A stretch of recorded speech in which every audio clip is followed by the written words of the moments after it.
All right, sports fans, how's everybody out there doing?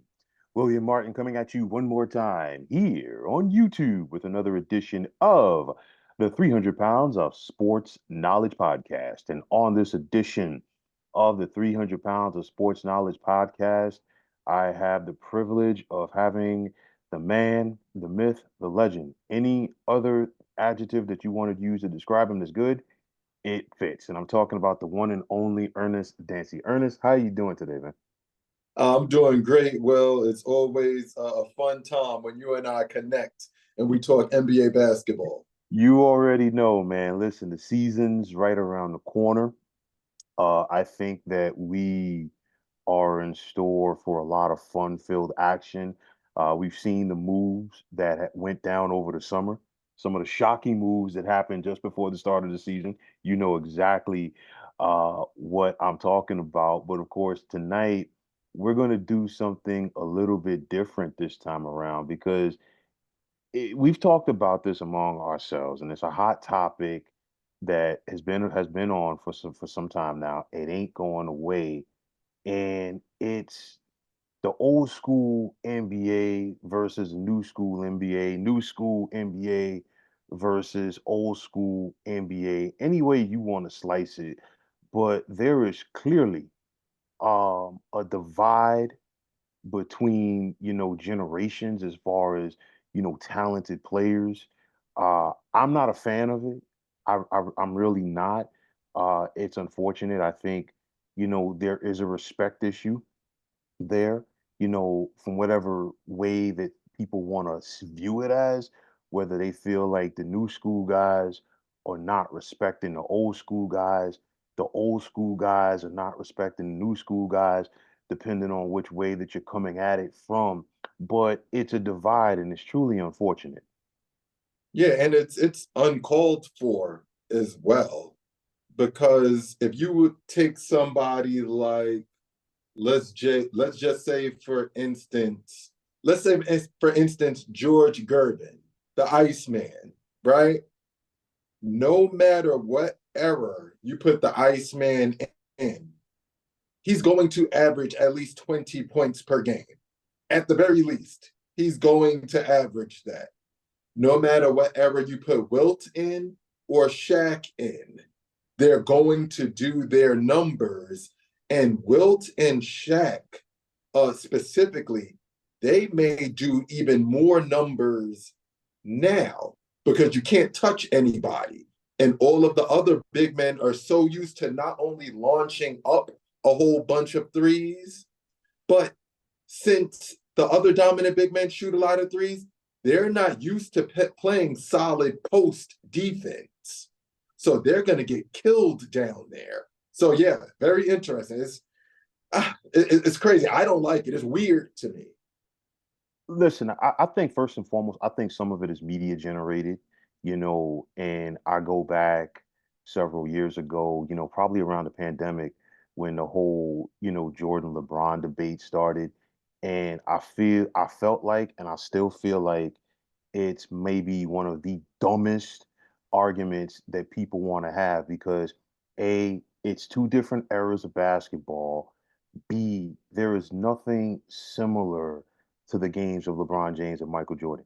Two great players in their own right, but it's like saying, okay, what do you enjoy having more, steak or grits? It's like it's two great foods that, depending on which way you want to come at it from, but they don't go together. And it's like now you see it, in different aspects. I think back, to Ant-Man over the summer, who Ant-Man is on the come up, but trying to like be disrespectful, basically saying that, outside of Michael Jordan, there's really nobody, from the old school that and I'm paraphrasing here for a minute, but there's really nobody that he looks at like that. But I'm like, Mike, if you're looking at the 80s and 90s, Mike was not the only guy that got busy. And of course, like anything else, you have to study the game.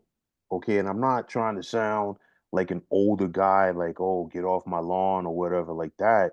But no, it's kind of like, you have to understand who came before you and who paved the way because you could sit up there and make the comments and say, well, oh, these guys were nothing but plumbers, which I think was, you know, Ridiculous by JJ Redick. E- e- Ridiculous. Exactly.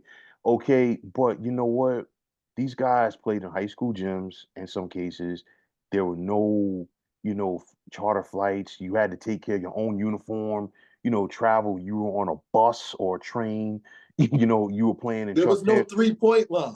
No, but these guys hooped. And it wasn't, you didn't hear all of this, okay, this guy's a two-way player, this, that, and the third. You had to play D regardless of the position. And most importantly for me, these guys showed up each and every single 80 of the 82 games of the regular season and the playoffs. I think back to when the Knicks lost to the Rockets in 94 in the finals. I think that year the Knicks played 110 games because they a lot of those series they had three straight game sevens in the playoffs that year. Bulls in the second round, Pacers conference finals, Rockets in the NBA finals. Of those 110 games, Charles Oakley played 109.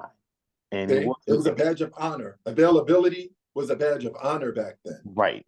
And it's like, to me, I think that's a reason why you saw guys finishing their careers 34, 35 years of age.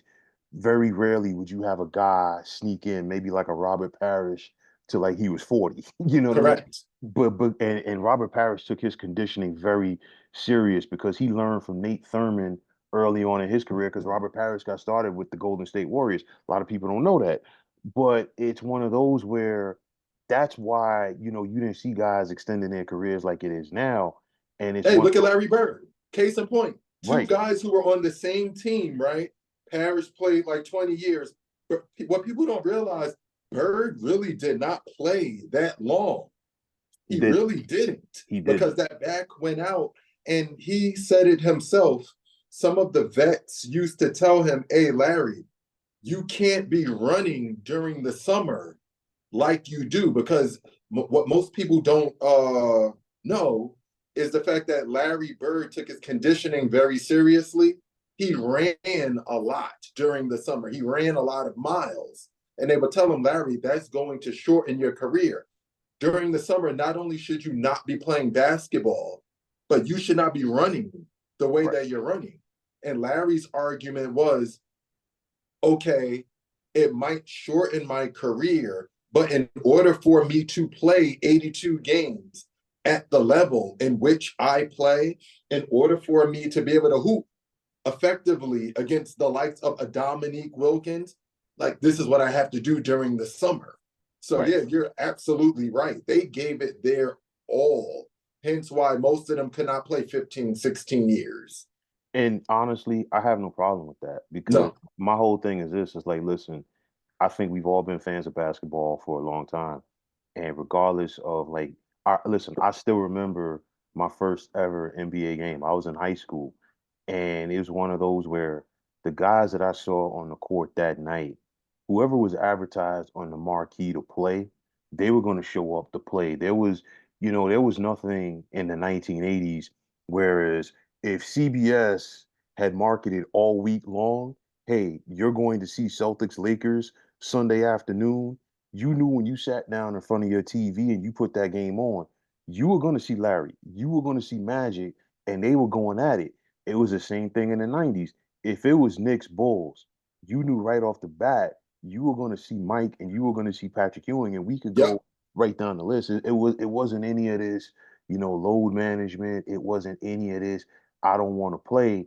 And I think, and again, I'm not trying to sound like the old man get off my lawn, but listen, you guys that are making 40, 50, 60 million dollars a year now playing basketball, it's because of these guys. Because listen, they built it for you. Okay, they paved the way for you. And it's like, not playing and then all of this, not acknowledging the the older generation. And it's kind of like if somebody is critical about what you're saying about your game or something like that because they came from a different era, oh, they're a hater. And I'm like, you It's know, like, no, they're just telling you what they're observing and what they see. listen, I mean, and I'm gonna turn it right back over to you very quickly. I think back to a story I heard, two stories I heard from Shaquille O'Neal. He talked about, his first several years with the Lakers before Phil Jackson came into the fold. And he said he was in a room with Kareem and somebody mentioned to Kareem, pointing to Shaq, like, oh, he's going to be one of the greatest Lakers ever. And Kareem was like, no, he's not because he hasn't won anything. Why? Because Utah and San Antonio were getting him up out of the playoffs every single year easily. You know what I'm saying? Shaq took that to heart and said, you know what? I got to get better. You go to the modern game, even a guy like Shaq, one of the 50th greatest players, 75 greatest players, one of the best bigs ever. Okay. Ever. Four-time NBA champion, finals MVP, 2000 NBA MVP, you name it. Shaq will get critical with guys and they want to start questioning Shaq's career. And I'm like, listen, Shaq Diesel, and I don't think, people really remember how dominant that Shaquille was for like a good 12 or 13 years. Okay, it wasn't until that championship with Miami that he started like the decline. But the Orlando years, the LA years, you were not stopping him. I mean, you think about the whole hack a Shaq and then even that 2001 NBA Finals. Dikembe Mutombo, arguably one of the best defensive centers ever. Dikembe God had rest his soul. God rest his God soul, rest his but soul. he had no answer for Shaq. Okay, so that just gives you an idea of how dominant it was, Like man. Shaq says, Dikembe was barbecue chicken. Listen, go to the tape. I'll listen. Go to YouTube. Okay, and then you look at the Dikembe's NBA career and how he dominated the paint. But in those 5 games in that series, he didn't. I mean, it was like Dikembe gave it all he had, and Shaq still ended up averaging like 30 or 15. Yeah, it didn't matter. It was almost like Dikembe wasn't even there. Right. And it's just to me, it's the gap. It's like you have to acknowledge and respect and understand the guys that paved the way for you. And it's kind of like some of them, they look at dudes like, oh, if you didn't win a championship, like, oh, you don't count. And it's like I had this conversation with like a friend of mine. We were talking football. It's the video game culture because it's like, listen, you played in our day, you played NBA Live. Okay, there was no Mhm. 2K. Yep, All right. But it's kind of like, the video game culture is like made people feel like, oh, winning championships are easy. They are not. I mean, how many people do we know who lost to the computer in the NBA Live and hit reset because they didn't want to take that L? that's true. It doesn't work like that in real Yeah, yep, yep. That is very true. And like you said, it does not work like that in real life. Yeah, and like for me, you look at it now, and I'll definitely turn this over to you right now. I feel like, and I think it's media driven as well. I feel like this GOAT conversation is just watered down because it's like I feel like people, use the greatest of all time term too much, too often. Oh, who's a GOAT? Who's like who's a GOAT of this position? Who's a GOAT of this team? X, Y, and Z. I feel like it's so difficult when you use that term because I feel like of all of the players who have played in the NBA now for nearly 80 years, okay, there's probably like a handful of guys, past and present, that you can put in that conversation. And again, it's so difficult because of different positions. And for me, this is the thing that people have to realize. It's different eras. It's like, you think back to the NBA before there was hand checking. You think back to the NBA when there was more physicality. And the problem is like a lot of the new cats, you use the term physicality and they want to like check on clickbait videos where like maybe like where Kevin McHale clothesline Kurt Rambis. That was a Hmm. that was a one-off scenario. And it's like even as physical as the Detroit Pistons were, they still had to go out there and play basketball in order to win championships. Yeah, Okay. they had to execute. There Right. had to be talent there. Right. And it's like I feel like, people have just taken this GOAT conversation and just watered it down. Yeah, they really have. And GOAT, right? Greatest of all time. Not multiple people being quote unquote goaded. Oh, he's goaded. He's one of the goats. Great. Just the definition is only there can only be one, right? So there were different people at different points in time, like during the game, right? At one time, it was Wilt, right? And then Kareem took over because he won at literally every level of Level. basketball. He was the best at every level: high school, college, NBA, Yeah. right? And then it was Jordan. Now, I still have not seen anyone take it from Jordan. And that is not LeBron's fault. LeBron is not greater than Michael Jordan. Now, did he move up on that list? I do believe he moved up from number 3 to number 2. I believe that is Michael Jordan, the greatest of all time. Second place is LeBron, and then Kareem, and then so on and so forth, right? But there can't be a whole bunch of GOATs. There's only one. And that is no shade on LeBron James because we've never seen anything like LeBron. And we've never ever seen, I guess, besides Tom Brady and the great one, uh, Wayne Gretzky. Wayne Gretzky, right? Mhm. We've never seen anybody so great for so long. Right. Like, this is crazy. That's a whole other conversation. And it's like, why don't people just allow LeBron? And why doesn't he allow himself also to be appreciated for what he is and for what he's in uncharted territory. He Right. even showed it in the Olympics. Like, dude, besides Steph Curry's exploits the last 2 games of the Olympics, LeBron was the best player on a team full of the best players in the world. And he was hands down the best player. It's like, how are you doing this? And he should be appreciated for that. He's just not greater than Michael Jordan. And that's okay. I think when it's all said and done, because I'm sure like there are plenty of fans right now that do appreciate LeBron and his contributions to the game. I think he's going to fall in that category like everybody else. You are not going to fully appreciate him until he's not playing anymore and he's showing up to games as a spectator. It happens all the time. Just Okay. like with Kobe. Yeah, I mean, you look at Kobe. I mean, you think about Michael Jordan for an example. The Chicago Bulls have only made the Eastern Conference Finals once since Michael Jordan stopped playing for that team. That's more than 25 years ago. See? Okay, and whereas when Mike was on top, okay, getting to at least the Eastern Conference Finals was a given.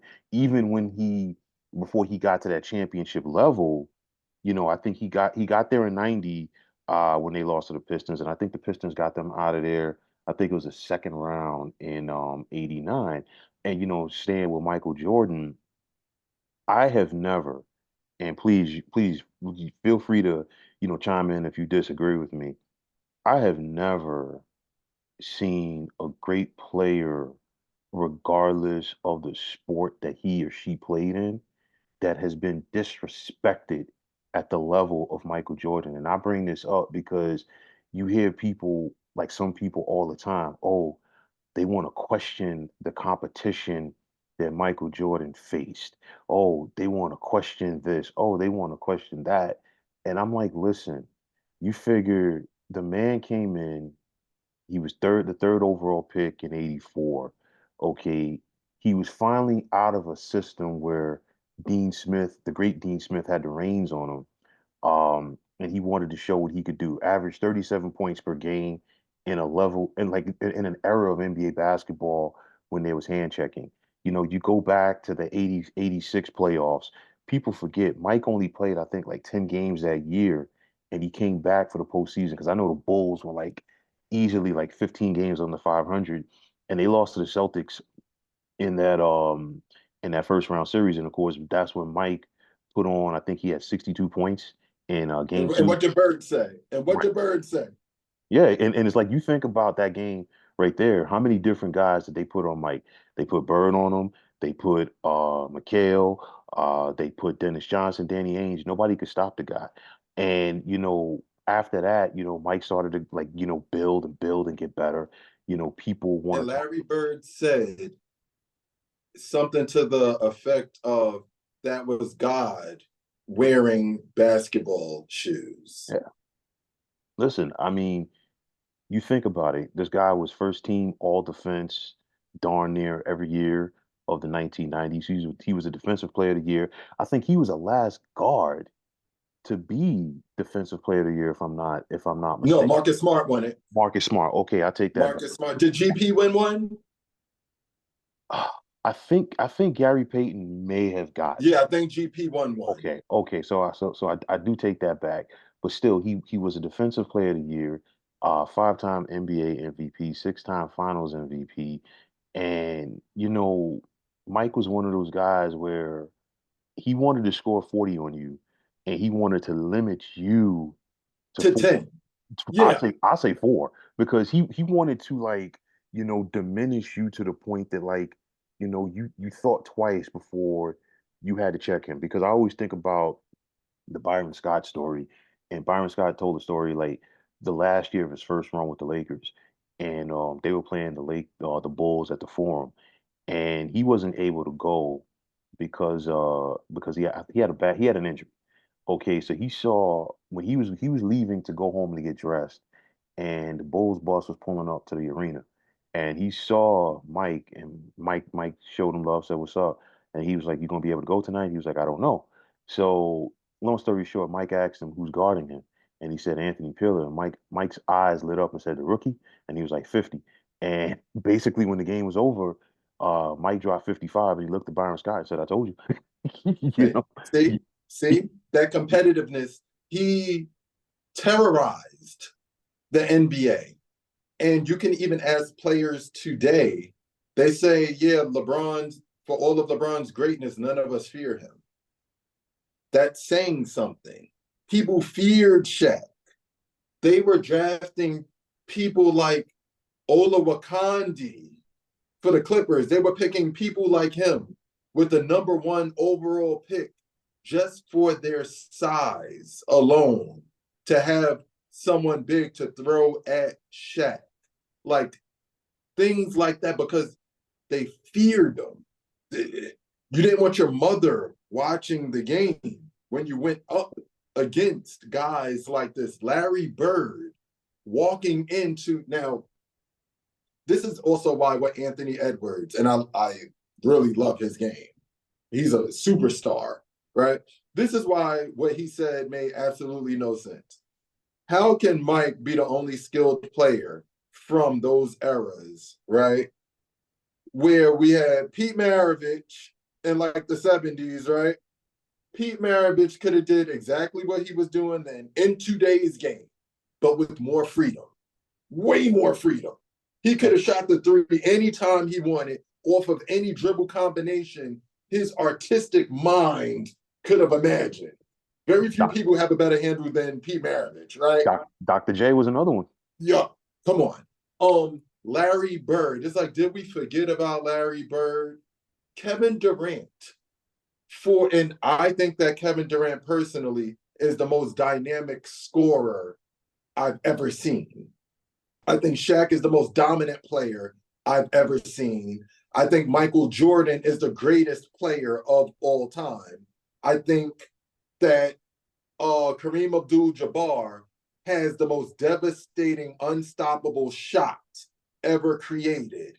I think that Dirk Nowitzki's step back, one-footed fadeaway is Tough, one of the tough, greatest tough. weapons in modern basketball that regardless of position, you incorporate into your game because you can easily get that shot off, right? There's a whole bunch of different things. How can Anthony Edwards say Michael Jordan was the only skilled player back then, right? So now let's bring it back to what I was saying about Larry Bird. Demoralizing people, a straight monster, someone who wanted to destroy you. He went into the Atlanta Hawks locker room with Dominique sitting there, Dominique Wilkins. Vince Carter is getting inducted into the Hall of Fame, right? Vince Carter, in my opinion, was supposed to be the upgraded version of Dominique. He is not the next, he was not like Michael Jordan. They just went to UNC. He was supposed to be the upgraded version of Dominique Wilkins. He did not reach those heights. He didn't reach it. Bird went into their locker room and said, I'm giving y'all 50. Dominique was sitting right there. And he was saying, yo, when he said that, it's like, oh my God, it's going to be a long night. This is Dominique Wilkins.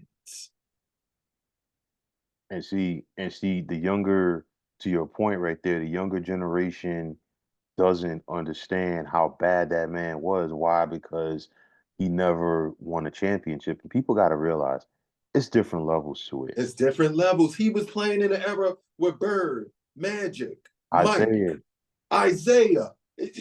Everybody's not going to win a championship. no, no, and it's like, I mean, you look at Reggie. Reggie and the Pacers, they fought, scrapped, and clawed, and by the time that they got to the finals, they were an old team that ran into an unstoppable Shaq and Kobe. Come Okay, on. and Come Kobe on. and Kobe was another one of those guys because Kobe, you could see that as a kid, he watched that "Come Fly with Me" Michael Jordan tape religiously. Okay, Yes. and it's like that dude put like this. If Mike had trademarked like some of his moves, Kobe would have owed him like Kobe so. would have been in court getting sued. It's one of those things, but it's just like again, Kobe. Kobe just had that mentality where he just eat, sleep, slept, and breathe basketball. You know what I'm saying? And it's the mindset. We see dudes nowadays, not everybody, okay? This is why I give props to Ant-Man because a lot of these dudes, they have that buddy buddy mentality. It's like, oh, let's team up, let me hang out with my boys and, X, Y, Z. But on top of that, a lot of these dudes nowadays, they're not coachable. Okay, they're really not. Okay, it's like I think back to some of my coaches. When I played sports, and was I great enough to be a pro athlete? Absolutely not. But it's one of those where like, listen, they would tell you like, listen, if you ain't doing this or you ain't doing that, you're not gonna play for me. You know what I'm saying? And it's like it wasn't, oh, let me try to go to another school or let me just take my ball and go home, one of those type things. No, listen, you had to get better. There was no ifs, ands, or buts about it. Now, There if was you no transfer portal. no, listen, there was no portal, and it's like now in the pros, if you like, if a coach says the wrong thing to a guy, guess what? They getting that coach up out of there. Yeah.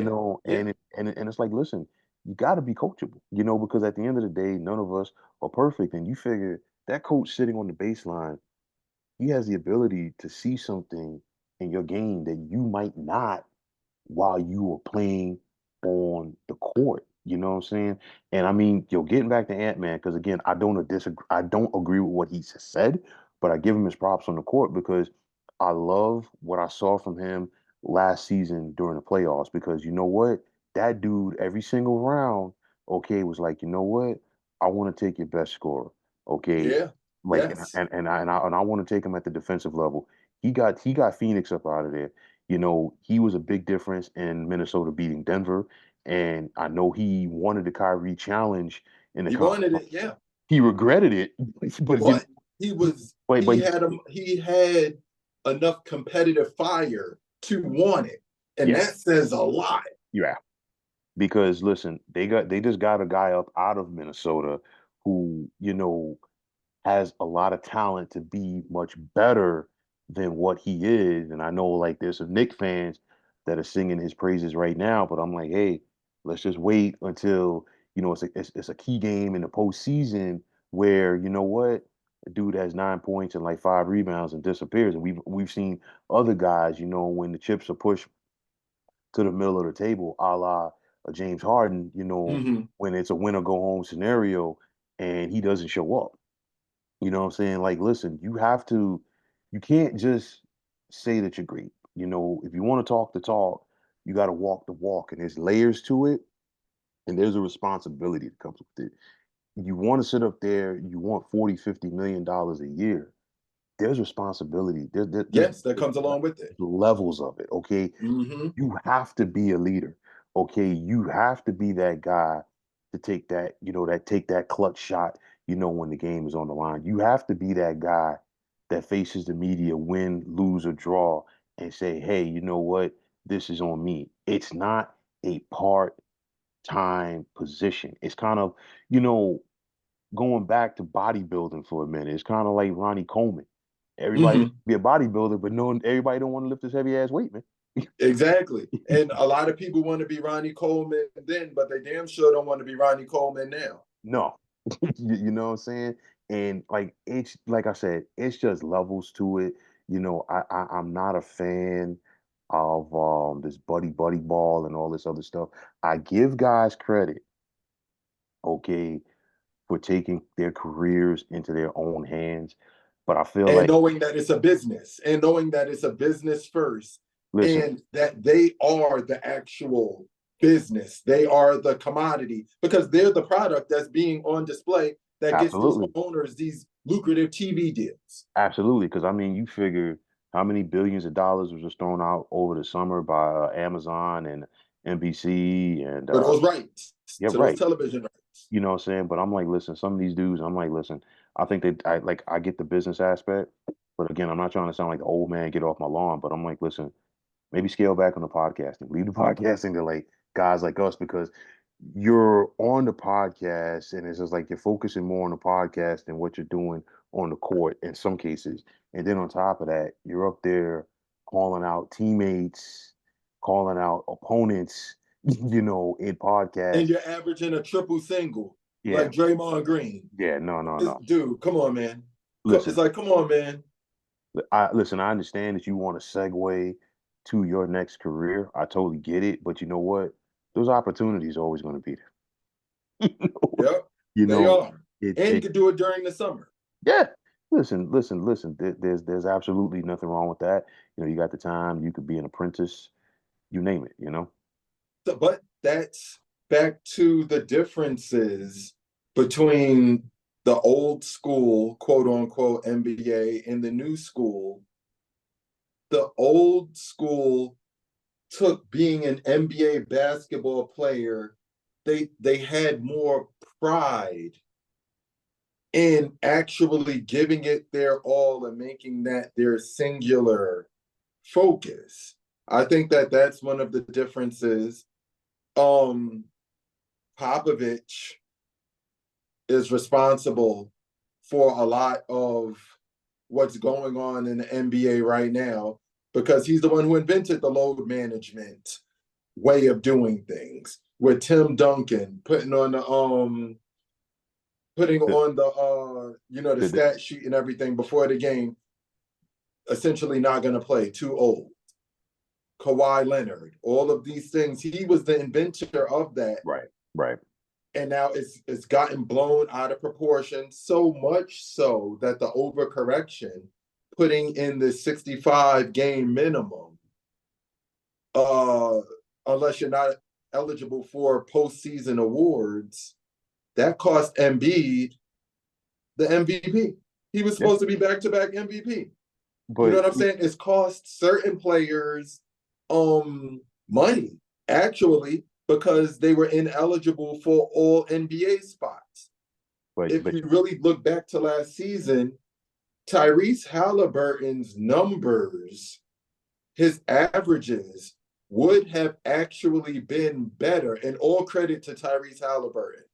That hamstring was never good after right, he hurt it.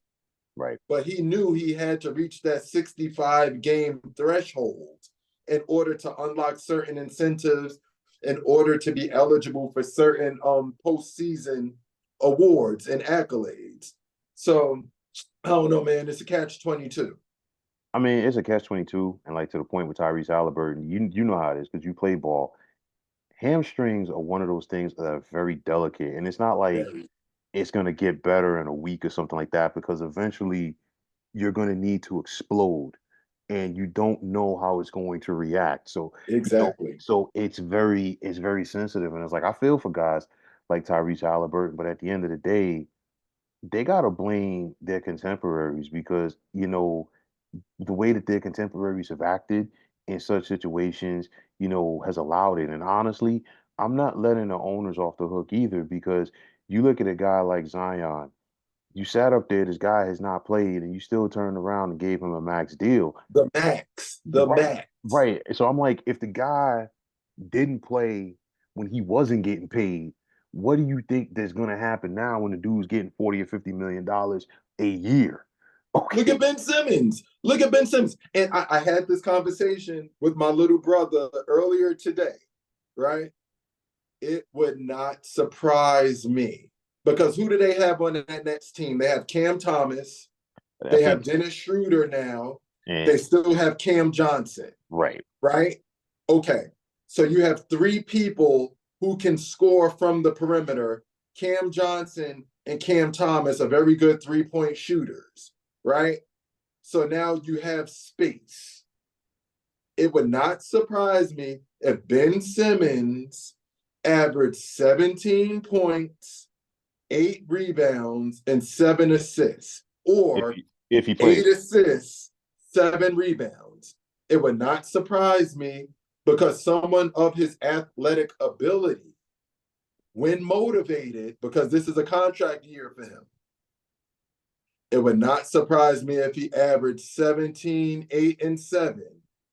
One of these foolish owners give this guy a max contract during the summer, and then he's back to not playing games and averaging 10, 5, and 4. It would And not surprise me. and that's in the 20 games that he would play for the season. Exactly. And it's like, listen, you can't, it's like you turn around, you reward those guys, and it's like even with the All-Star game, I personally I've stopped watching the All-Star game because It's not I, competitive. it's not because it was like, when we grew up, okay, the All-Star game might have been like 130 to like 125 or whatever like that, but guess what? Those guys were competitive, and it was like they were competitive in the standpoint that they played, but then on top of that, they still wanted to put on a show for the fans. I remember one game. I think it was at some point when T Mac was in Orlando. But of course, playing in the East, he's still playing with his cousin Vince because Vince was in Toronto. So of course, one would throw the ball off the backboard to the other. The other one would catch it. Okay, we're gonna do something there. Or like if Shaq was on the perimeter guarding somebody, or if Shaq was running the point or stuff like Yeah. that. But yo, listen, these guys still competed. You know what I'm saying? Because it When was like, Shaq threw it on David Robinson in that All-Star, yeah, that was ridiculous. yeah, Ridiculous. yeah, And you could tell both guys were taking a challenge because other people would have got out the way. yeah. And I do think David Robinson should have gotten out the way. They had evil intentions behind it. Well, That listen, All-Star game when Steph and Allen Iverson took over in the fourth quarter yeah, to pull that win out for the East, it was them going back and forth with Kobe on the and West. and you think about that All-Star game because that was 2001. There were a lot of bragging rights on the line because the West was heavily favored because the thing was at that point, every team that made the playoffs from the West had a quality big. I figured Yep, Spurs had Duncan and Robinson, Lakers had Shaq, Kings had Chris Webber, the Trailblazers had Rasheed. Uh, correct. you had Dallas with Dirk. You still had Karl Malone with the Jazz. And Yep. forgive me if I'm missing anybody, but we could go right down the list. Mm-hmm. And you figured, okay, the East had a lot of injuries that year. Okay, we're gonna give you Ray Allen. Okay, we're gonna give you Houston Spreewell. We're gonna give you Steph and AI. Allen Iverson. And yeah, and it's like to give you an idea of how things were in the East that year. I know he's no longer with us, but Anthony Mason was an all-star that year. So that lets you know how, it was. Where the talent was concentrated. It was Right. concentrated on the West. Right. And it was like those dudes came back and they won. Not to mention you had J Kidd, you had Gary Payton, you had Kobe, Mm-hmm. all of that West squad. So, you look at it and it was a badge of honor to say, hey, you know what? We went out there and we beat you guys. Yeah. So even from that standpoint, old school all-star games were more competitive and more exciting to watch than new school all-star games. Listen, I'll take it a step further. okay, you and I played pickup ball. I can't count how many times, but I know that Yeah, we did play. Never had a problem with you before, never had a problem with you afterwards. And but it was one of those things when we stepped on the court, okay, you weren't gonna take it easy on me on the wing because you and I are cool. I wasn't gonna take it easy on you in the post if we fight for a rebound or whatever like that. exactly. We were gonna give it everything we had. We dap it up at the end, and we go get a bite to eat and And go. and most likely we was probably talking mess in the weight room. Oh, you remember what I did to you other day? Exactly. It was one of those type things, but it's like now you don't have, that competitive nature. It's like I think back to when the Timberwolves had both Andrew Wiggins and Karl Anthony Towns out there, and it was kind of like, you had two guys that, what, give me my 25 million a year, I'll give you 20 points, and I'm gonna go home. And of course, They let yo, but that goes back to ownership and the front office, like you had said previously. Why did you keep Andrew Wiggins and let Zach LaVine walk? Zach LaVine is the one who wanted it, who oh, wanted all of the smoke. or you figure twice because you traded Jimmy Butler in Minnesota, and then Philly, okay, kept Ben Simmons over Jimmy Butler. And I'll tell you And like this, Tobias. and And to Tobias Harris. and Tobias Harris. And you figure Jimmy since then got to the finals twice with a Heat team that had no business being there, or Did talent wise. not deserve to be there. Yep. So imagine what would have happened if he had stayed in Philadelphia, if he had stayed in Minnesota. But he was like, listen, Correct. I'm not here to be a third option for these dudes because you look at it, is Jimmy Butler the most talented guy? No. No, he's not. Nope. Is But he the most athletic? No, he is no, not. but you figure Jimmy Butler was one of those guys, all of the top colleges overlooked him coming out of high school. I think he might have had to go the community college way first before he got Before that. Marquette. Right. And it's one of those where, like, typically, and this goes back to Tom Crean when he was coaching Marquette, and then of course it was Tom Crean and it was Buzz, and I know Wojciechowski was there. He started bringing in more All Americans, and then of course now Shaka Smart. But nonetheless, those Marquette guys, they play with a chip on their shoulder. Why? Because they were like 2 and 3 star, maybe even in some cases no star recruits coming out of high school to college. They were overlooked. You look at Dwayne Wade. Dwayne Yep. Wade was not a guy that was heavily recruited out of high school. Okay, even at Marquette, he didn't become a household name until the NCAA tournament his last year when he got a triple double against Kentucky in the Midwest Regional Final. And we see it so often, now in the NBA because it's like it's so watered down. Nobody plays D. A triple double in college is difficult. Yeah, it's hard to do. Number one, there's only 40 minutes. Right. Right. Okay. And you figure, you play zone, like guys can play zone. They could do like, and there's different types of zones that guys can, Mm-hmm. there's different ways that they could take you out of a game. Dwayne Wade got that triple double. Dwayne Wade got Marquette to the Final Four. After that, everybody knew who Dwayne Wade was. But Dwayne Wade still played in the NBA like he had a chip on his shoulder. Getting Mm-hmm. back, getting back to Jimmy Butler, I know the injuries are starting to catch up to him, and I think it's because of the way that he plays. Because when Jimmy plays, he plays hard at every end of the floor. Okay, and it's one of those where he came into the NBA with that chip on his shoulder. He Yeah. plays with the chip on his shoulder. And going back to what you were saying about the old school guys, they came in like that because even if you were a top pick, you still had to prove yourself. I think You had to prove why. You had right, to prove why you were the right person to right. be a top pick, and you wanted to prove it. Right. I think about Charles Barkley. Charles Barkley, I think, was taken fifth overall in 1984 by Philadelphia, but he didn't play right away because Billy Cunningham was like, listen, yo, you're out of shape and you're not playing for me until you get in shape. Nowadays, if you do something like that, they're going to get that coach up out of it. But you think about it, and it was like, yo, listen, going into a team like that with vets, you had Moses Malone, who, when you talk about bigs, great bigs in the NBA, his name does not get mentioned enough. But you had Moses Malone, you had Dr. J, you had Maurice Cheeks. Guess what? Those guys have been there and done that. They could show you the way. And of course, Charles was, smart enough to To listen. listen. Right nowadays, the youngsters come in, they expect, to come in right away, get a shoe deal, get 20 million a year, X, Y, and Z. And it's like at the end of the day, I understand that it's a business. I totally get it, but you got to pay your dues, brother. You Yeah. got to pay your dues, man. Yep. Now, as it pertains to us being on the cusp of this new NBA season 24-25, Hmm. right? The more things change, the more they stay the same. Kawhi Leonard has not played any preseason games, and he's probably not going to be ready for the start of the season.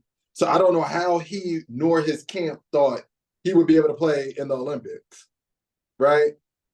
And Paul George just hyperextended his knee, and he's going to be out for a while. Listen, I just said this a couple of nights ago on another platform with some cats, and I said, listen, it's basically when I saw that Paul George was leaving the Clippers to sign with the Sixers. Number one, I thought he was in his feelings when he did it.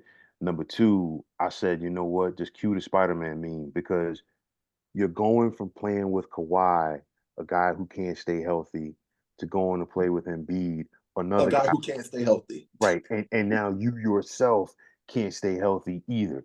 And I said this from the moment that Paul George went to Philadelphia. I'm like, listen, he got a pass because he didn't have to deal with the media like that in Indiana. He got a pass because he didn't have to deal with the media like that in OKC. I know that you're playing in LA, but you still got a pass because you played for the Clippers and not the And Lakers. not the Lakers. Yep. What are you going to do in Philadelphia? Because Philadelphia is hard on athletes, especially when you are viewed as an outsider and an outsider that just came in for big money. You Yep. better produce. That's all I'm going to say. And you better play. They in Philadelphia care about how many games you play.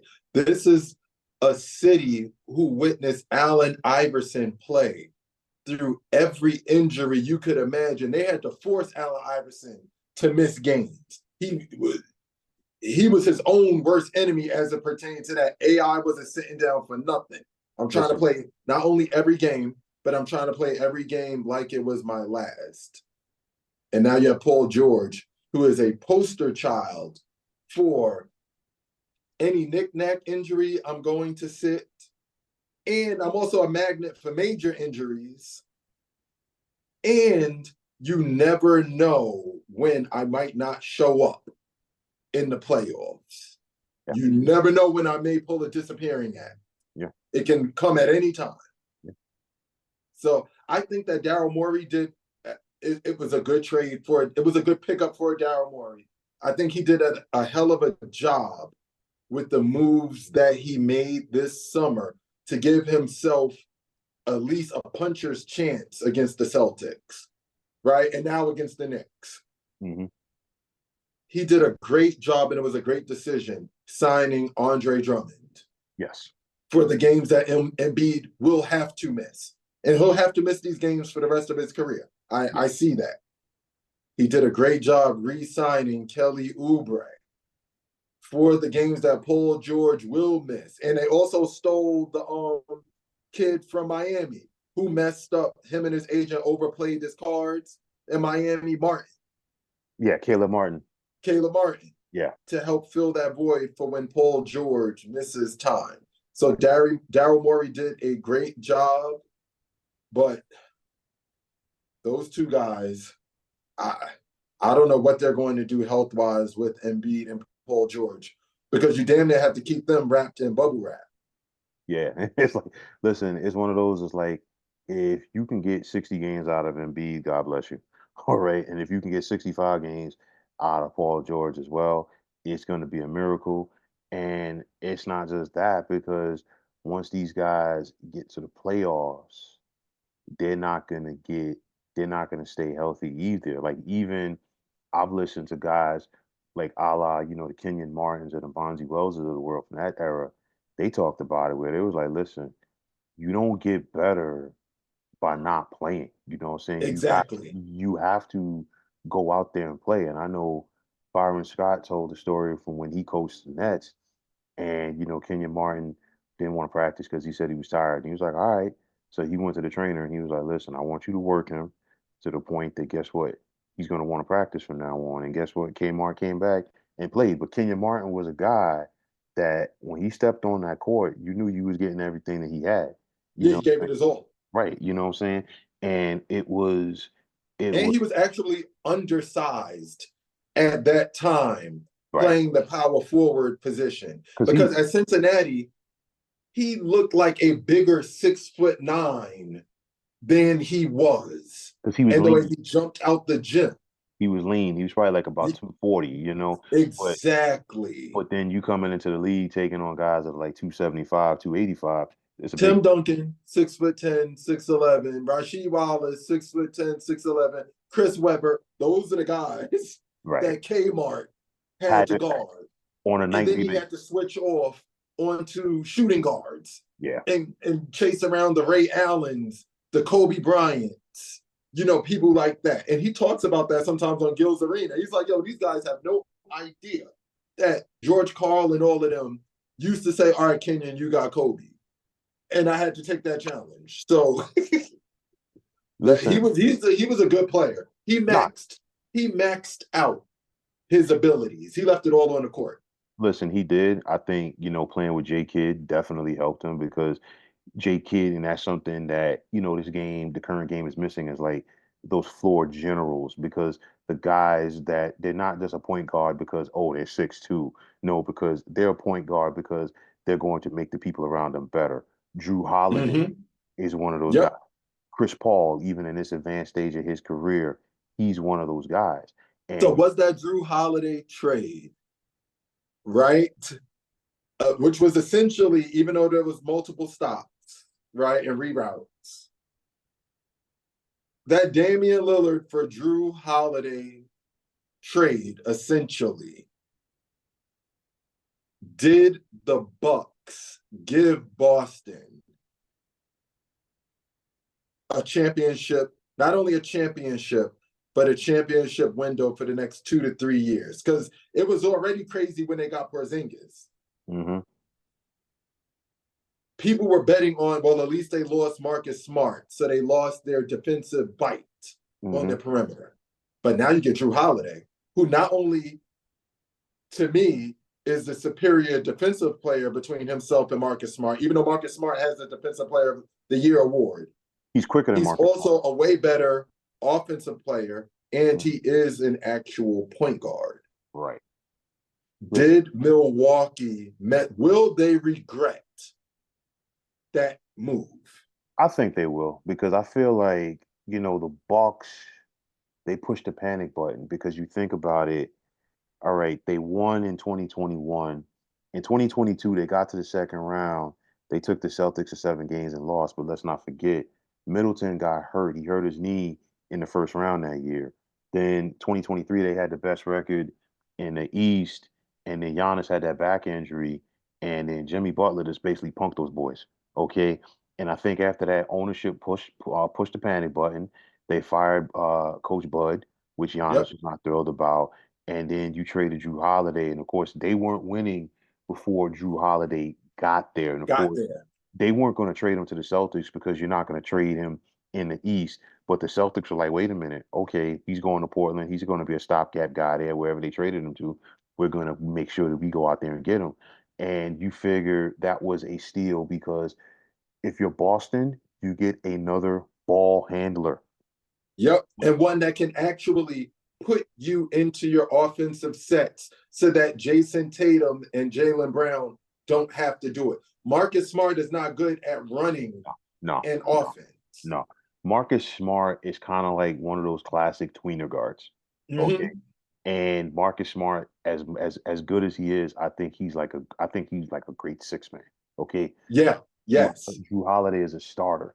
And you look at every single place that Drew Holiday's been in the NBA, he's had an impact. New Orleans, Philadelphia, Milwaukee, and of course now Boston. And then on top of that, him coming back to the East last year and being on Boston, I think it motivated him more because it's like the last thing that you want to give an athlete is additional motivation. He's kind of like, okay, y'all got rid of me for him. I'm gonna show y'all something. Exactly. And I know that okay, now Milwaukee has had an off season to get ready with Doc, but it ain't there anymore. To me, I cause like I don't believe in Doc Rivers in the postseason. That's number one. Number two, I don't see it from Dame Lillard because he's an offensive upgrade to Drew Holiday, but Drew Holiday, it's all about his defense. You look at when late in those games on the perimeter when the Celtics beat the Pacers when they needed that key play. Who was making that key play last year in the Yeah, playoffs? it was Drew. It It was Drew. was Drew. It was Drew Yep. Holiday. You have a guy who has championship leadership. So I think that's why I really do think that the Celtics are going to once again be in that mix. Uh, to get to win a championship because it's one of those where you really don't need Kristaps Porzingis for the regular season if you're Boston. You You have don't. you have enough talent around you. So you just keep Porzingis ready for that postseason run. And you look at the games that he did play in the finals against Dallas last year. They never had an answer for him. I They guarantee did not. They I did not. I guarantee you if the Celtics had to play the Mavericks right now, the best of seven series, they still wouldn't have an answer for him. You know It's what I'm saying? true. Because a skilled big like him who can run the floor when healthy, pass, rebound, shoot from the inside or out, okay, that right there, this side of Nikola Jokic, you don't see that often from a guy at that position. Now, that is also why I think that the Knicks move, even for all of Cat's lack of fire that we would want him to have, Hmm. he's a huge upgrade over Mitchell Robinson, who not only is just a rim runner, he has no offensive game whatsoever, right? Hmm. He's always hurt. Yeah. So he's never available when you need him to be available. Hmm. Julius Randle would not have fit into the way the Knicks are playing now. Well, now while they are Jalen Brunson Right. centric, right? Now you have a guy who's essentially, besides Bam, and I would say he's way better than Bam offensively. I think that the Knicks have the second best center in the East. I Listen, think that it's Embiid, and then it's Cat, and then it's Bam, mhm. and then it's Porzingis, and then probably Miles Turner. Listen, I can't disagree with you, even if I wanted to, because I don't think anybody has ever really gone out there and questioned the talent of Carl Anthony Towns. It's the want. I think Mm-hmm. I think for me, that's always been the biggest thing. And it's like if you look at Cat, yo, look at his numbers. His numbers go down in the postseason. Okay. And that's when your numbers need to go up. You know what I'm saying? So it's one of those where from Minnesota's standpoint, and this is what happens when everybody's not on the same page because you have two ownership groups with the Minnesota Timberwolves. You have Alex Yes, Rodriguez and Mark Laurie, and then you have Glenn Taylor.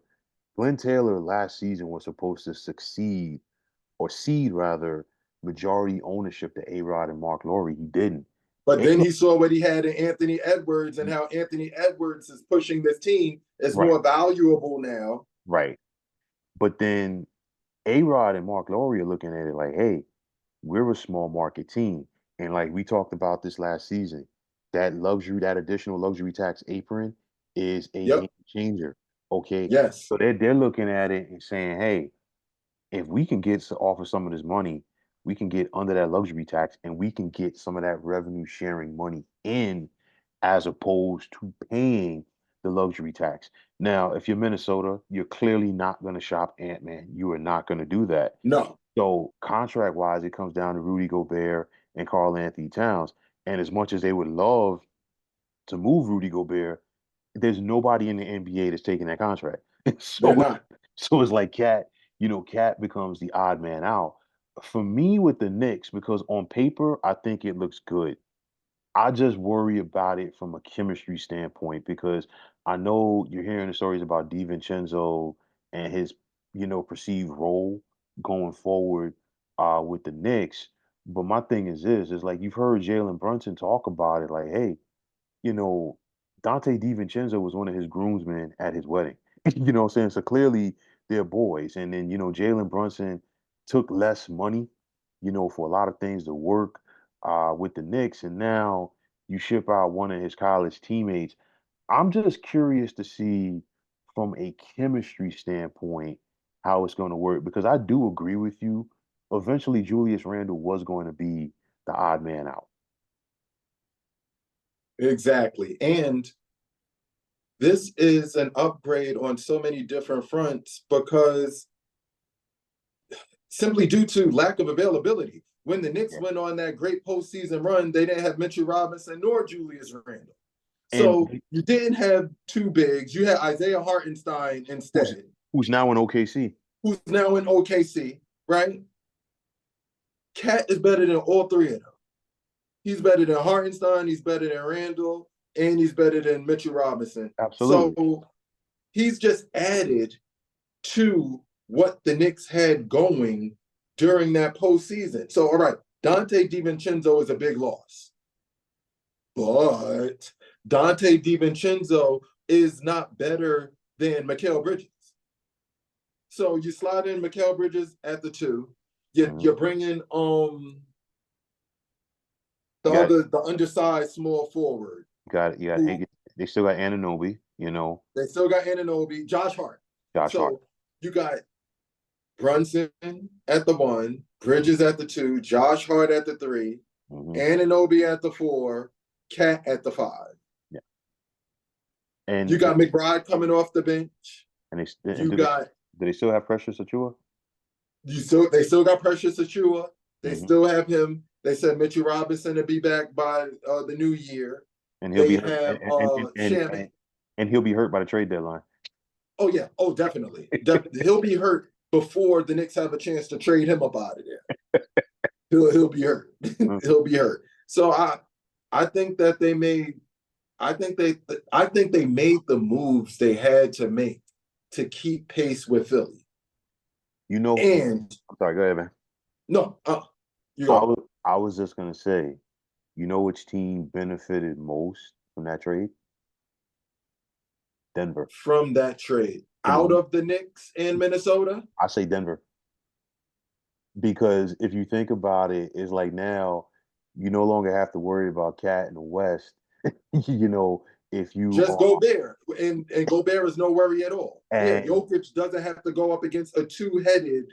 right, and Yeah, Jokic pushed Gobert in a blender every single yeah, time that he that's sees him. true. So it's like I look at it like this. I know that Denver did lose KCP in free agency. He's in Orlando. I think that that's a little overrated.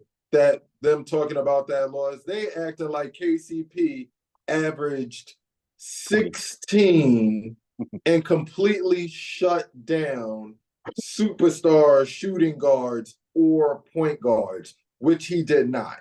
He had But championship DNA. right, He doesn't hurt you. right, He doesn't do anything outside of the scope of what his skill set is. right. Orlando overpaid for KCP. What's he going to do over there? I I think think Russ is going to help them out tremendously as it pertains to the losses of Bruce Brown and Jeff Green the mm, summer before. if you're Denver, do you have Russ start or you have him come off the bench? If I'm Denver, I would have Russ starting, right? And I would have Christian Brown or Braun, however they pronounce his name, coming off the bench. And I think that that is ultimately a move that they're going to have to make. Hmm. If I'm Russ, I'm coming off the bench all season. Keep him in that starting lineup because I have the bench unit now literally all to myself. Right. None of these young guys are better than me, right? None of these young guys have more experience than me. I now have a legitimate chance to win six man of the year and a championship. So, from an individual standpoint, if I'm Russ, I'm fighting tooth and nail to no, let me be the six man because I'm about to achieve more greatness. And if I'm Russ, I'm in Murray's ear all season. And I'm telling him, yo, dude, you're one of the best point guards in this league. You are a closer. Do not worry about what transpired against Minnesota and in the summer in the Olympics. We're Hmm. back to pick and roll centric basketball with Yeah. you and Yoke. And now when Yoke sits out, you guys still have a generator of offense, of offensive opportunities in me. So there is no longer that drop off. All you have to worry about doing is putting the ball in the basket. And you Yeah. can do it at a high clip. And if I'm Russ, that's what I'm telling him. And that's what I'm telling Michael Porter Jr. I'm saying when you catch it, let it fly. That's what I'm telling them. The This is a great opportunity for Russell Westbrook. And that's my favorite player. So Hmm. when I heard Jokic wanted Russ, it's like, yeah, go do that. Listen, I think Russ has a great opportunity to make an impact right there. That's why, like again, I said as soon as I heard that trade going down and I saw what Minnesota was getting back, I'm like, well, if you're Denver, you're like, thank you. Yep, you're right about, and I didn't think about that. I did not think about that. That was the first thing that came to my mind because I'm like, you know what? Wow. Yeah, You're right. you got cat up out of it. I'm like, you know, yeah, it's one less thing for Russ. I mean, for Nikola For Jokic, Yoke to have to deal with. right? Because Oh, Rudy. but on the other hand, that also benefits Anthony Davis too. Oh yeah, definitely. Listen, Yep. it does. But see, the thing is like the Lakers. The Lakers are not, a championship team. You know what I'm saying? No, they're not. And it's like, honestly, I talked to some people about this the other day. I said, the way that the West is, I think the Lakers and Warriors are going to have to fight, scrap, and claw just to get to the play-in. And it might, listen, if we see both of them sitting at home for the play-in, do not be surprised because you figure you've got Houston. Houston's better, Memphis, and I'm not going in the exact order. Houston, Memphis, New Orleans, Dallas, of course, Denver, OKC. We still got Minnesota, still going to be a playoff team. Sacramento. Sacramento, okay. You still got Phoenix. The Clippers, I still think the Clippers have the potential to be a playoff team, maybe a play-in team. You They'll know, they'll definitely make the play-in yeah, because now with they the Clippers are back to playing James Harden Houston Rockets basketball. They're exactly. back to that. And he knows how he's great in the regular season. He Oh yeah, knows how to oh yeah. get you to your destination in the regular season, and he Hmm. can still do it. And Hmm. with Kawhi being gimpy, that's music to James Harden's ears. He's like, oh, I'm about to be an all-star again. Oh, he's off to the races. I mean, we might see him, drop 27 and 28 a game. I mean, who else is he gonna get? 28 and 11. Yeah, you know what I'm saying? So that's what I'm saying. It's like I'm looking at both the Lakers and Warriors. I don't see it there. And I told some people about this the other day. The Warriors, it's kind of like, when everybody else can see it, but you can't. The Warriors are still trying to win the way that they did 10 years ago. Yeah, A lot of those guys have retired. They're older if they're still playing. Some of them aren't even there anymore. And then on top of that, the league is caught up to them and the game has changed as well because we're going back yeah. to a more big man game offensively. So you're looking at it right now. I think, Steph is still going to put up his numbers. But listen, again, I would not be surprised if come, April, Golden State is watching the play-in tournament from home, and I really do believe. I think Steve Kerr it's like a package deal right there. Steve Kerr is going to hang around as long as Steph is there, and as soon as Steph hangs it up, Steve Kerr is going to exit stage right. Hey, Pete Myers saw the writing on the wall. He got up out of there. Listen, he packed his bags at the quickness, man. Listen, if this was a Titanic, he was on the first lifeboat. He was out. Okay.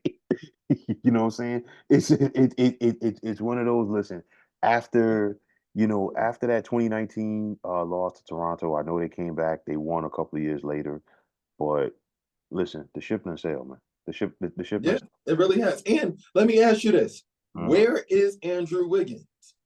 Why wasn't Andrew Wiggins playing for Team Canada? That's number one in the Mhm. Olympics. And where is Andrew Wiggins this preseason? Where is he?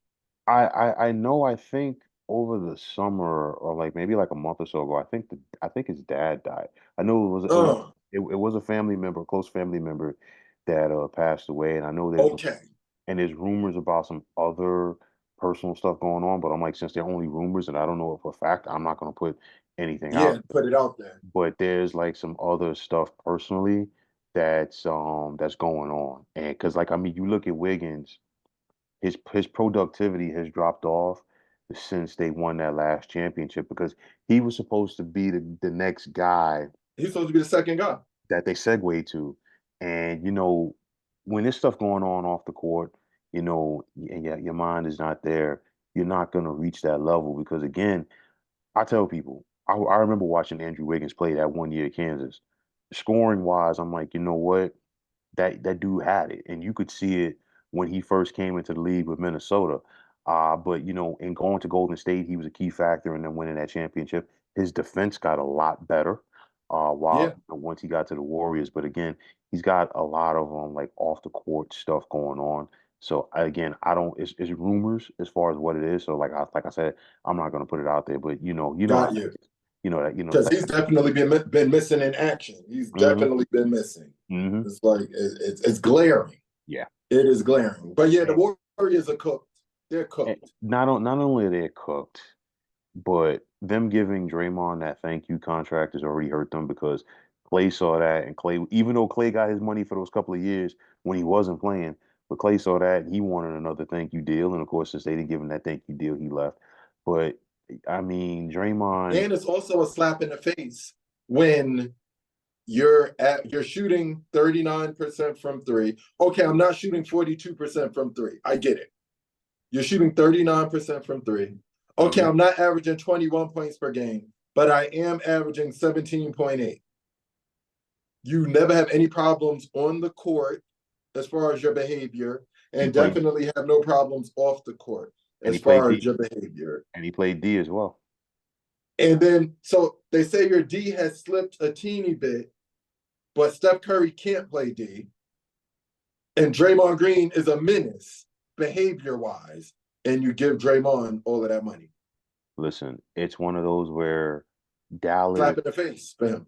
if you're Dallas, you can't make that deal quick enough because you go back and watch the finals again from last spring. What was one thing that hurt Dallas? Outside No shoot. space because of Right. the shooting. Yeah. Right. No space because of the lack of shooting. So clearly that changes. And then on top of that, especially for this year, you're going to have a motivated, extra motivated Klay Play Thompson time. because he's going to want to prove people wrong. I guarantee you, Clay, without seeing him so far, I guarantee you he probably had to have gotten in probably the best shape that he's been probably in like Yeah. 6 or 7 years because you know what? He's like, okay, you guys are giving up on me. I'm gonna show you. I'm going to show you. You And know, some of the stupidest rhetoric that I've heard from these talking heads on ESPN, Fox, right, is them saying, okay, we all know Clay is not the defender he used to be, but saying, oh, how in late game situations against high powered backcourts, how are the Mavericks going to play Clay, Kyrie, and Luca? Clay's going to have to sit down. If my memory does not serve me correctly, right? If my memory does serve me correctly, Klay Thompson, even as a lesser defender than what he used to be, is still the best defender of the three with him, Kyrie, and Luca. hmm Why in the world would Klay Thompson have to sit down? listen, That doesn't even make any sense. I think if you are Luca and Kyrie, I think you defer to Clay for a lot of reasons because not only is he bringing his game with him to Dallas, he's also bringing the Warriors culture. And again, Yes, this goes back to what how we started talking about this with the divide with the new school and the old in school. the old school. And you see how like some of these young dudes didn't want to respect Clay. And I forgot who they played in the playoffs a couple of years ago. I think it might have been it was either Phoenix or Memphis. and I think it was Memphis. And Clay, put up the four fingers like the four horsemen, but it was one of those. Listen, you got four championships. You don't win four championships in the NBA by accident. Okay. Exactly. And it's like for all that we want to talk about with the Splash Brothers, Steph Curry with the Harlem Globetrotter and one shots. Listen, those dudes play D. Okay. Yep.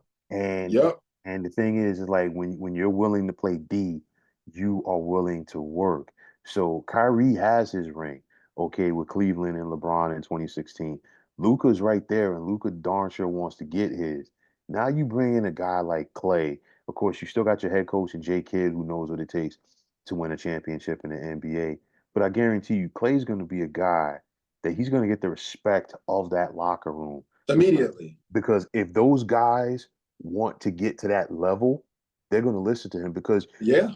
if you're motivated, you got to look at it and say like this, we were 2 wins or 3 wins, whatever it was away from winning an NBA championship.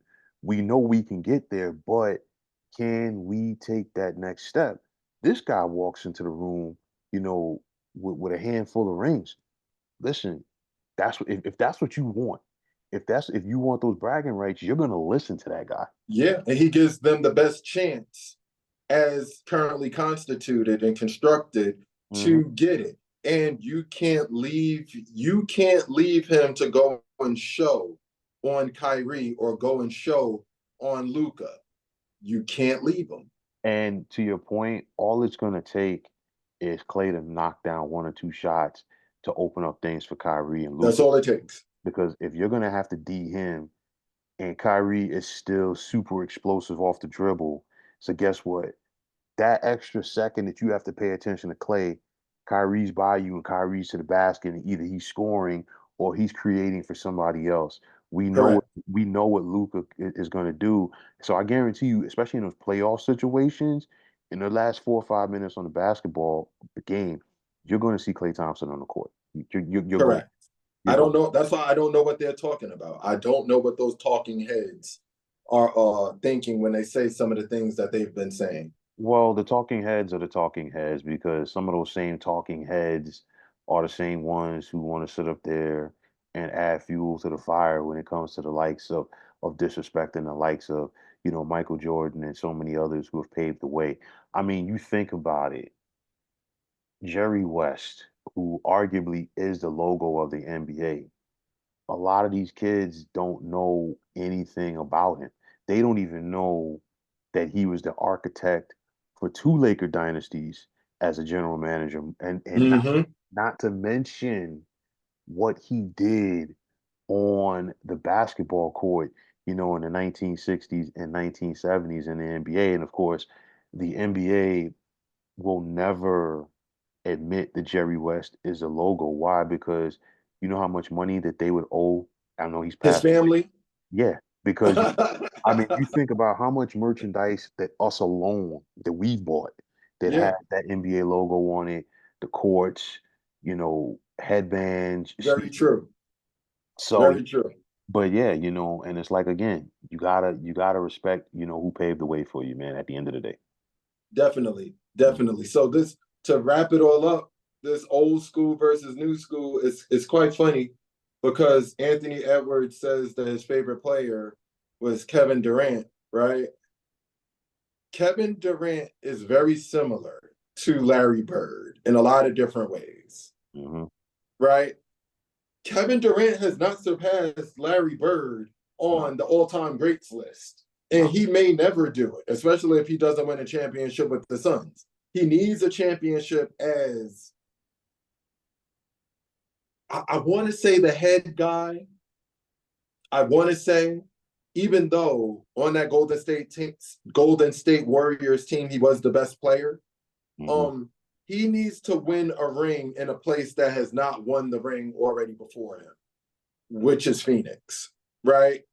He needs to get the job done there to get past Larry Bird.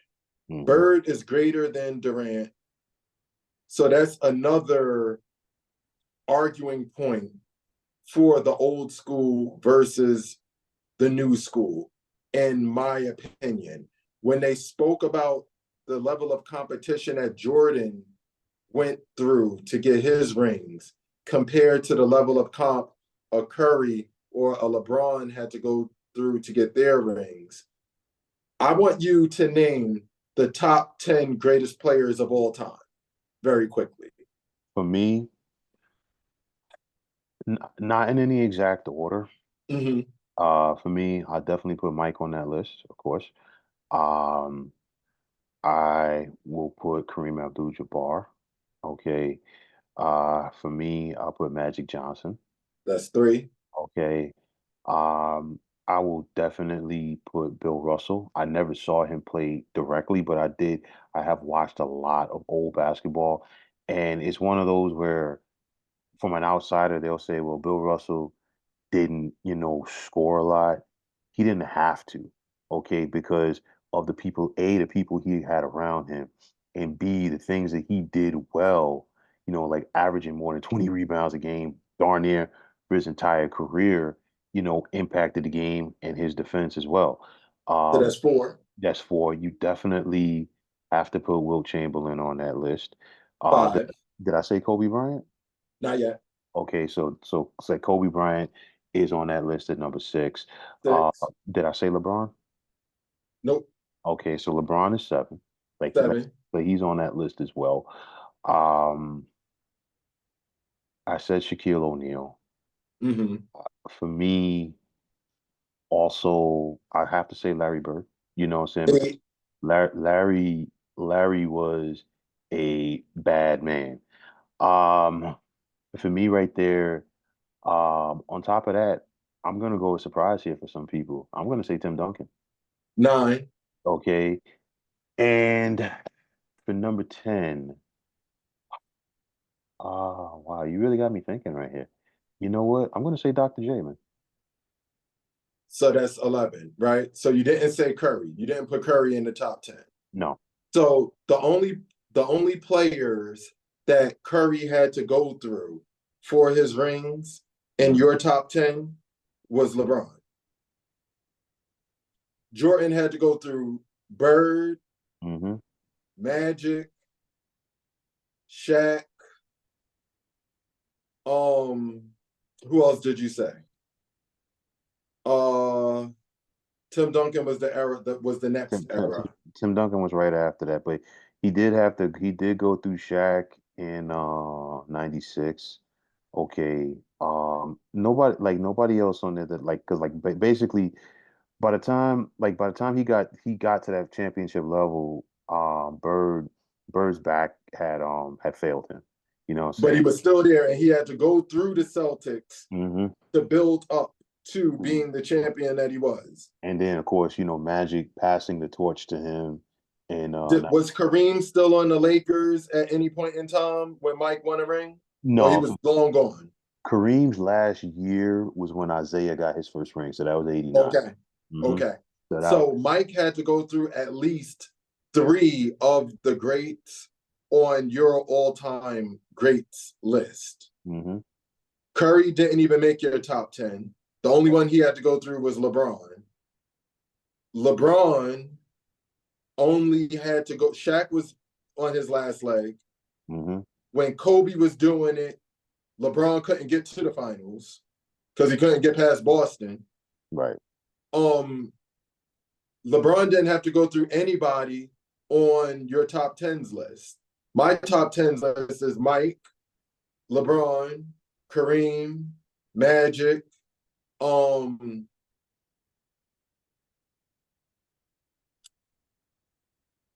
Bill Russell, Bird, Hakeem Olajuwon, Shaq, Kobe, Tim Duncan. Okay. Right? Hmm. LeBron ain't have to go through none of them. Hmm. Those are the top 10 like of all time. Right. And you So and well, how could the competition that Jordan had to go through to get his rings be any lesser than the competition that LeBron or Curry had to go through? Mike had to well, go through Barkley, Ewing. Malone, Dominique, Magic, Bird, Isaiah Thomas, Mitch Richmond, Latrell Sprewell, Reggie Miller. There was Gary. competition everywhere. Well, I mean, I will say this about him, about LeBron, because he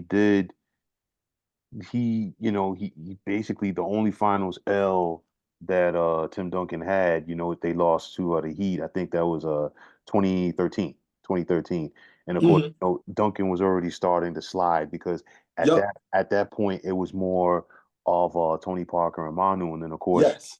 and of course the year later it was Kawhi. You know, Yep. but the thing is like, yo, again, you got to go, like, this is why I always tell people, regardless of the sport, you can't compare eras because it's totally different. The 90s basketball was different than the 2000s. The 2000s was different than the 2010s. The 90s was different than the 1980s. You know what I'm saying? It was a different brand of ball, and it's just like, I get tired of people when they say, "Oh, the league changed the rules, to accommodate Michael Jordan." Listen, they took out hand checking, yeah. And I know people want to complain about the physicality. The reason why they complain, why like the physicality got eliminated is because the Detroit Pistons took it over the edge. And the example that I always tell people, if you're driving your car in a 55 mile an hour zone and you go 57, unless you deal with a police officer that is a stickler for the rules, most of them are going to leave you alone.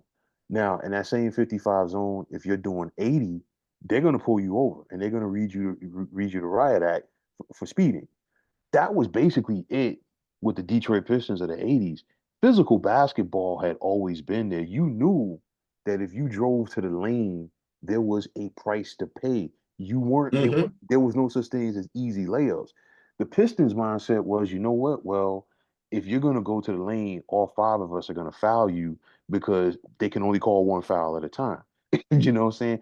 And it wasn't just that they wanted to foul you, they wanted to make you remember about it the next time you came to the lane, might give you a little love tap or two on the way. And I think the biggest issue was the fights that came with it. And I know Mm-hmm. David Stern, the former NBA commissioner, he understood the entertainment value of it. Yes. And, just not to get too far off a subject here, the thing with the Detroit Pistons, they kind of did it to themselves from the standpoint of the non-handshake in '91. Okay, Mm-hmm. that rubbed a lot of people The the wrong way. and unfortunately for Isaiah Thomas, I feel like it's left a mark on his illustrious career because Isaiah was a bad dude, one of the Yep. best point guards ever. But of course, since he was the best player on the team, he basically became the front man for that whole situation. But nonetheless, you did get some physicality out of the game. It was still very physical. And then, of course, even more physicality left the game after the Malice and the Palace because once that happened, whereas guys might have been suspended for one game before for fighting, now they were getting 20 or 25 games Yeah. each. Correct. You know what I'm saying? Correct. Because I think back after the Malice at the Palace happened and that whole fight with the Nuggets and the Knicks at the Garden, and that basically cost Carmelo a chance to be MVP that year because Mm-hmm. he had started off so strong, and I think David Stern suspended him for like 15, 20 games. Correct. After that fight. So there's levels to it, as far as games changing and like games evolving, whatever way you want to slice it. Mm-hmm. But nonetheless, it's one of those where it's so difficult to compare eras. I think about, Mike's era in the 1990s, and people always want, like, some people want to question, okay, who he went up against. I'm like, listen, he went up against the best teams of that era because you figure, all right, he faced Drexler in '92. Drexler had just gotten to the NBA Finals in '90 when he lost to the Pistons, and of course got to the conference finals again in '91.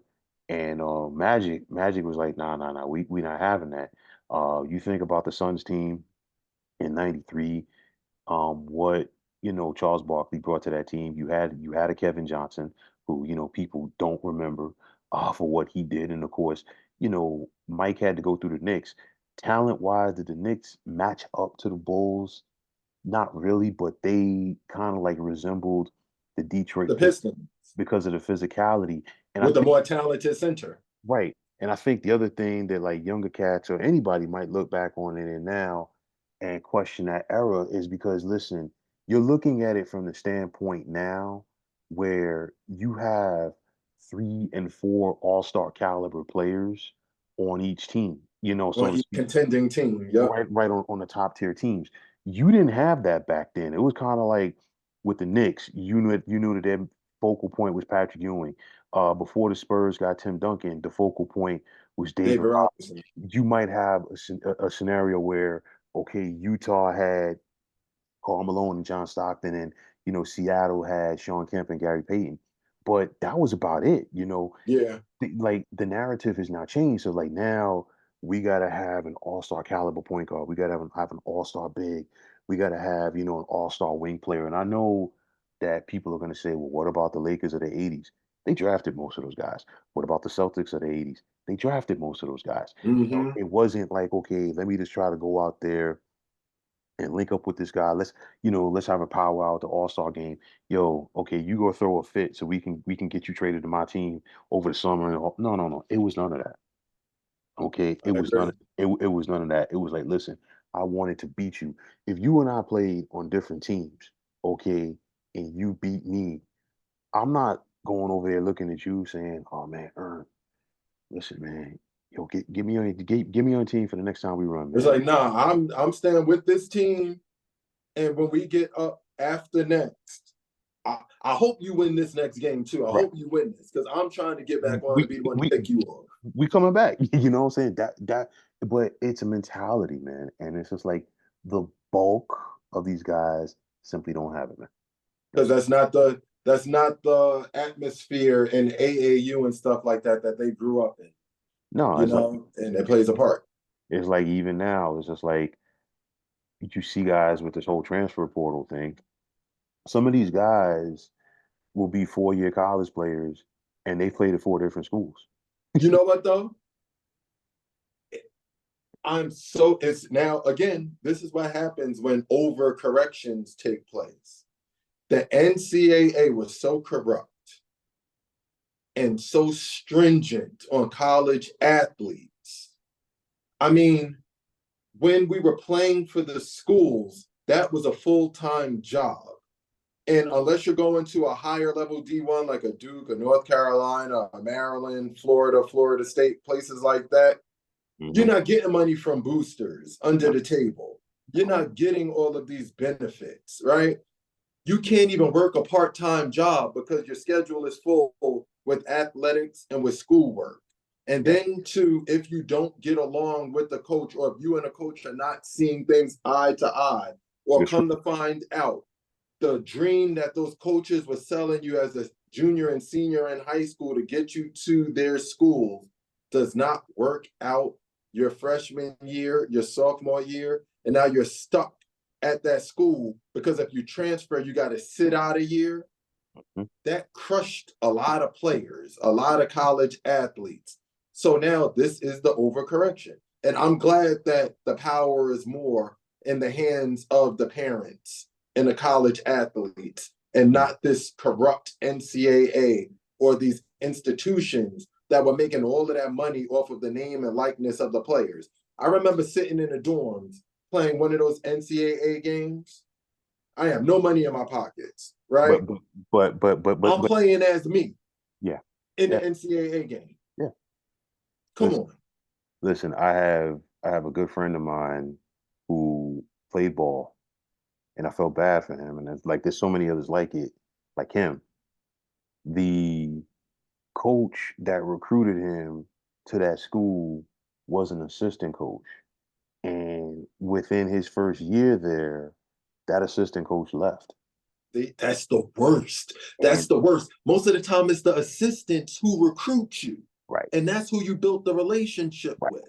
And see, my thing is like my biggest thing is I feel like if the coach leaves, I think you should get a free and clear opportunity because if the coach that was there gets another job at another institution, he doesn't have to sit out. He's starting to coach right away. right away.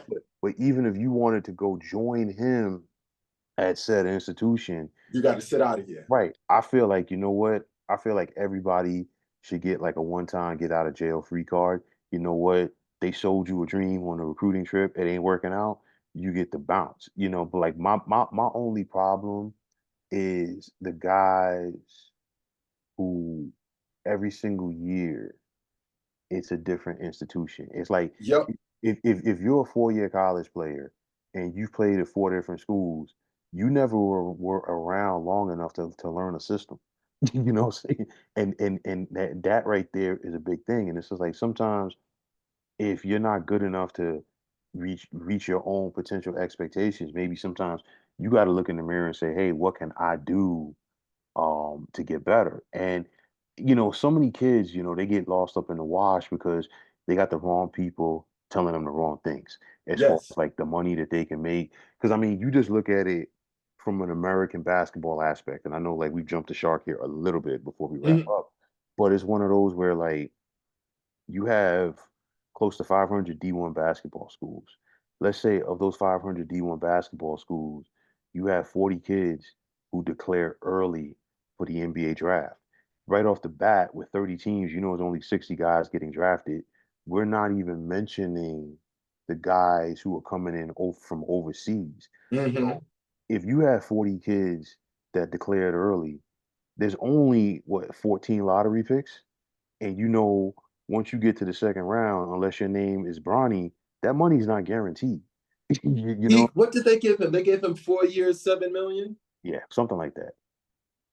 Yeah, so it's one of those things though, where it comes back to getting to having the wrong people in your ear and getting the wrong advice, and it has ruined, a lot of kids' futures.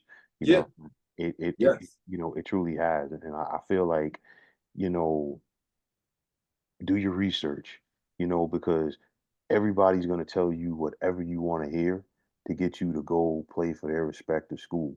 You got to go out there and make the best possible decision for For you, yourself and for not your for family. a- And the parents have to immerse themselves yeah, in the business of how this whole basketball thing works because you are your child's first agent and manager. You're the absolutely. child's first handler.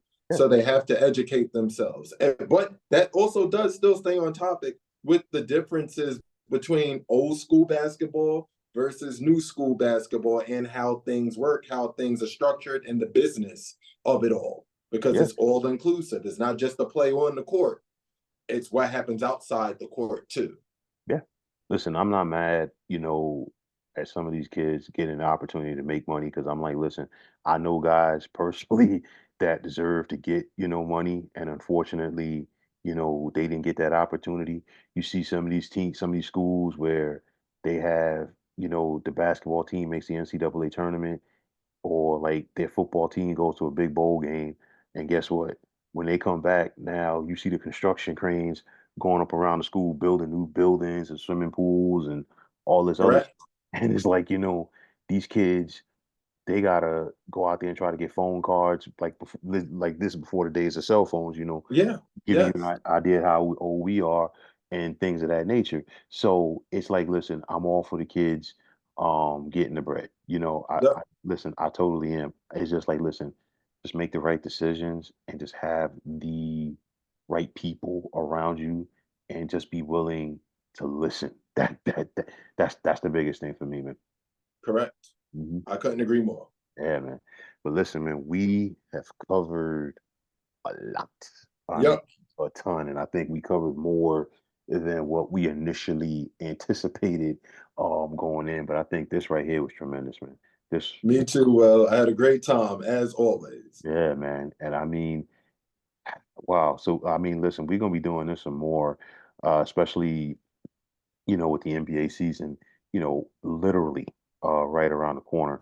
I think it's gonna be exciting. I think it's gonna pick up, right after Christmas. You know, Definitely. I think there's levels to it. You got Christmas, then once the All-Star game happens, and then like that stretch run for the postseason. And then, of course, I forgot to mention the trade deadline because Yep.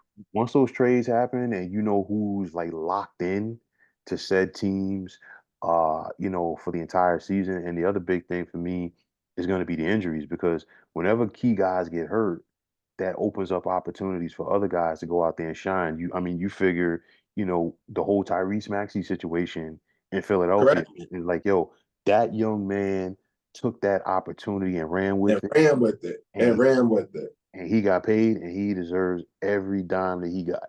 Correct. Correct. Oh, and people have heard it here first, right? Something that I think they need to put on the line at stake in that in season tournament, right? The Hmm. winner of that in season tournament should automatically get a 1 through 6 bid in the playoffs, regardless. They should put that on the line as the motivation to win that in season tournament. I don't think they will, and the reason why I say it is this because you look at it, you look at the Lakers last year. The Lakers Mhm. they went hard, okay, for that in-season tournament. And then what happened right after It was a big letdown. right. And it And wasn't for Indiana too, right. And it wasn't like they didn't crank it back up until the postseason. And then they had to fight scrap and claw just to get into the playing into the tournament. play-in. Yeah, because Houston put that pressure on LA and Golden State last year. So that's why I don't think the NBA would do that. I mean, they had to like incentivize that tournament, and I'm sure they're going to incentivize like other things, because of the quality of their product that's being put out there in the regular season. Because there's a lot of money that has been gifted to them, and I say gifted from the standpoint that it's like these networks have put up the money and they want to see said A product. I great mean, product. nobody nobody wants to see the G League affiliate of the Knicks take on the G League affiliate of the Mavericks, you know, on a 3:30 Sunday afternoon game on ABC. They're not Correct. paying for that. If they pay for Lakers, I mean, if they pay for Mavs Knicks, they want to see Brunson going at it with Doncic, Kyrie going at it, X, Y, Mm-hmm. that that Very that's true. that's what they want to see. But I do believe that we are in store for a tremendous season. But as always, before signing off, the floor is yours. If you want to, go out there because you're doing a lot of, great stuff, that a lot of people do not know about. So if you want to go out there, take this opportunity to put some of that stuff out there, some of the projects that you're working on, please let the folks know. So we have a sitcom coming soon, and I'm thinking BET Plus. So I have a sitcom called Lot Patrol coming soon. Of course, if you want to hear me talking basketball, all things NBA, Brothers Talking NBA Basketball podcast is where you can find me on YouTube, on TikTok, at Ernest_Dancy on Instagram, where I'm also posting clips from Brothers Talking NBA Basketball podcast. And of course, when I'm linking up with Will and we're going back and forth and we're talking about the ins and outs of all things NBA. Yeah, those are the places in which I can be found. Well, listen, man, as always, it was a pleasure. And like I said, we're gonna be doing this real soon because I know like I mean the season starts. I'm looking at the calendar over here in about a week or so, give or take. I guarantee you by Thanksgiving, one of us is gonna be hitting up the other one like, yo, we need to talk about Exactly. something Exactly. that just transpired. But folks, if you like what you saw and heard on this podcast, please feel free to like and subscribe to this channel. Ernest has given you all of his platforms. Definitely, if you have not already, please go out here and show this brother some love because he deserves it and then some. Um, if you're on Twitter, please feel free to follow me at 300 pounds of sports. And like I always say, if you follow me, it'll be my pleasure to follow you right back. It's also the sports discussion group on Facebook at the Sports Depot 365. You can check it out, drop a line, and be a part of one of the better sports debating sites going on social media. Brother Ern, as always, it was truly an honor and a pleasure. I definitely appreciate every single thing that you and I talked about last night. This was some good old stuff, man. Good old fashioned stuff, man. I definitely Definitely. appreciate it. And for all you folks out there, my name is William Martin. I'm signing off and saying thanks once again for tuning into the 300 Pounds of Sports Knowledge podcast here on YouTube. Be well, everybody.